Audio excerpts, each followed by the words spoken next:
Euroregione News. Codroipo, l'assessore Bertolini e il sindaco Marchetti continuano a inaugurare nuove attività. L'entusiasmo, la voglia di fare e soprattutto questa grande positività che la gente di Codroipo mette anche in queste cose. A Sassà, per gli amici, tanti auguri per questa attività che sono certo sarà piena di soddisfazioni.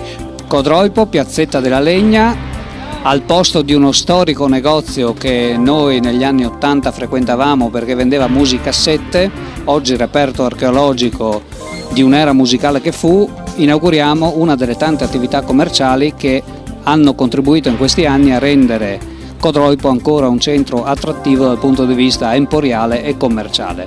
Un'attività gestita da una persona ventenne che ha deciso di mettere il proprio lavoro, i propri sforzi e i propri denari investendoli in questo bellissimo posto che è appunto Codroipo, per farne la propria ragione di vita e per contribuire col proprio lavoro a rendere ancora attrattiva questa città e questo bellissimo angolo della stessa. Questo contribuisce a dare lavoro ad altre persone perché con lui collaboreranno 4 persone per rendere ancora più importante l'attività commerciale che andiamo oggi a inaugurare. Dal Medio Friuli per Euroregione News, Marco Mascioli. I nostri servizi sono disponibili su internet all'indirizzo www.euroregionenews.eu.